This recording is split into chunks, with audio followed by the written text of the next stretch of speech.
এই সঙ্গে আমার সেই ছেলেবেলাকার ব্রত এবং ভোরবেলায় ফুল তুলিয়া শিব পূজার কথা মনে পড়িল। এ কথা স্বীকার করিতেই হইবে, কলিকাতার আলাপ আলোচনা আনাগোনার গোলমেলে বুদ্ধির একটু বিকার ঘটেই। ধর্মকর্ম ভক্তি শ্রদ্ধার মধ্যে নির্মল সরলতাটুকু থাকে না। সেদিনের কথা আমার মনে পড়ে, যেদিন অন্ধ হওয়ার পরে কলিকাতায় আমার পল্লীবাসিনী এক সখী আসিয়া আমাকে বলিয়াছিল, তোর রাগ হয় না কুমু? আমি হইলে এমন স্বামীর মুখ দেখিতাম না। আমি বলিলাম, ভাই, মুখ দেখা তো বন্ধই বটে, সেজন্যে পোড়া চোখের উপর রাগ হয়, কিন্তু স্বামীর উপরে রাগ করিতে যাইব কেন? যথাসময়ে ডাক্তার ডাকেন নাই বলিয়া লাবণ্য আমার স্বামীর উপর অত্যন্ত রাগিয়াছিল এবং আমাকেও রাগাইবার চেষ্টা করিয়াছিল। আমি তাহাকে বুঝাইলাম, সংসারে থাকিলে ইচ্ছায় অনিচ্ছায়, জ্ঞানে অজ্ঞানে, ভুলে ভ্রান্তিতে দুঃখ সুখ নানা রকম ঘটিয়া থাকে, কিন্তু মনের মধ্যে যদি ভক্তি স্থির রাখিতে পারি তবে দুঃখের মধ্যেও একটা শান্তি থাকে, নহিলে কেবল রাগারাগি রেশারেশি বকাবকি করিয়াই জীবন কাটিয়া যায়। অন্ধ হইয়াছি, এই তো যথেষ্ট দুঃখ, তাহার পরে স্বামীর প্রতি বিদ্বেষ করিয়া দুঃখের বোঝা বাড়াইব কেন? আমার মতো বালিকার মুখে সেকেলে কথা শুনিয়া লাবণ্য রাগ করিয়া অবজ্ঞা ভরে মাথা নাড়িয়া চলিয়া গেল। কিন্তু যাই বলি, কথার মধ্যে বিষ আছে, কথা একেবারে ব্যর্থ হয় না। লাবণ্যের মুখ হইতে রাগের কথা আমার মনের মধ্যে দুটো একটা স্ফুলিঙ্গ ফেলিয়া গিয়াছিল। আমি সেটা পা দিয়া মারাইয়া নিড়াইয়া দিয়াছিলাম, কিন্তু তবু দুটো একটা দাগ থাকিয়াছিল।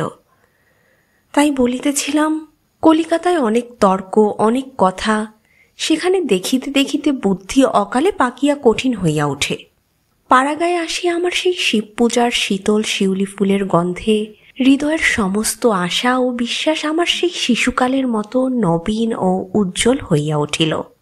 দেবতায় আমার হৃদয় এবং আমার সংসার পরিপূর্ণ হইয়া গেল। আমি নতশিরে লুটাইয়া পড়িলাম, বলিলাম, হে দেব, আমার চক্ষু গেছে, বেশ হইয়াছে, তুমি তো আমার আছো। হায়, ভুল বলিয়াছিলাম, তুমি আমার আছো এ কথাও স্পর্ধার কথা।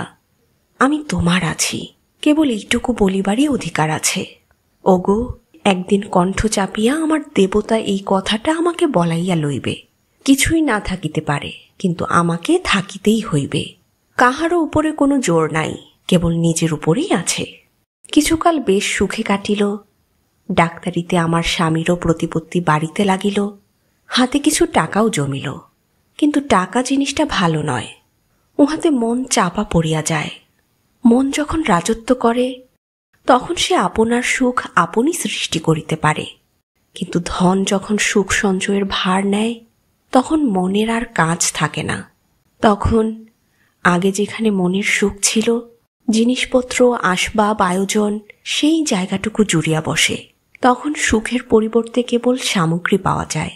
কোনো বিশেষ কথা বা বিশেষ ঘটনার উল্লেখ করিতে পারি না, কিন্তু অন্ধের অনুভব শক্তি বেশি বলিয়া কিংবা কি কারণ জানি না, অবস্থার সচ্ছলতার সঙ্গে সঙ্গে আমার স্বামীর পরিবর্তন আমি বেশ বুঝিতে পারিতাম।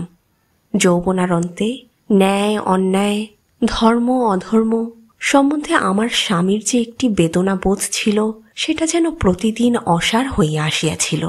মনে আছে, তিনি একদিন বলিতেন, ডাক্তারি যে কেবল জীবিকার জন্য শিখিতেছি তাহা নহে, ইহাতে অনেক গরিবের উপকার করিতে পারিব। যেসব ডাক্তার দরিদ্র মুমূর্ষর দ্বারে আসিয়া আগাম ভিজিট না লইয়া নারী দেখিতে চায় না, তাহাদের কথা বলিতে গিয়া ঘৃণায় তাহার বাকরোধ হইত। আমি বুঝিতে পারি, এখন আর সেদিন নাই। একমাত্র ছেলের প্রাণ রক্ষার জন্য দরিদ্র নারী তাহার পা জড়াইয়া ধরিয়াছে, তিনি তাহা উপেক্ষা করিয়াছেন। শেষে আমি মাথার দিব্যি দিয়া তাহাকে চিকিৎসায় পাঠাইয়াছি, কিন্তু মনের সঙ্গে কাজ করেন নাই। যখন আমাদের টাকা অল্প ছিল, তখন অন্যায় উপার্জনকে আমার স্বামী কি চক্ষে দেখিতেন তাহা আমি জানি, কিন্তু ব্যাংকে এখন অনেক টাকা জমিয়াছে। এখন একজন ধনী লোকের আমলা আসিয়া তাহার সঙ্গে গোপনে 2 দিন ধরিয়া অনেক কথা বলিয়া গেল। কি বলিল আমি কিছুই জানি না, কিন্তু তাহার পরে যখন তিনি আমার কাছে আসিলেন, অত্যন্ত প্রফুল্লতার সঙ্গে অন্য নানা বিষয়ে নানা কথা বলিলেন। তখন আমার অন্তঃকরণের স্পর্শ শক্তি দ্বারা বুঝিলাম তিনি আজ কলঙ্ক মাখিয়া আসিয়াছেন। অন্ধ হইবার পূর্বে আমি যাহাকে শেষবার দেখিয়াছিলাম আমার সে স্বামী কোথায়, যিনি আমার দৃষ্টিহীন দুই চক্ষুর মাঝখানে একটি চুম্বন করিয়া আমাকে একদিন দেবী পদে অভিষিক্ত করিয়াছিলেন? আমি তাহার কি করিতে পারিলাম?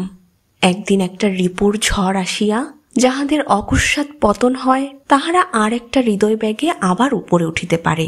কিন্তু যে দিনে দিনে পলে পলে মজ্জার ভিতর হইতে কঠিন হইয়া যাওয়া, বাহিরে বাড়িয়া উঠিতে উঠিতে অন্তরকে তিলে তিলে চাপিয়া ফেলা, ইহার প্রতিকার ভাবিতে গেলে কোনো রাস্তা খুঁজিয়া পাই না।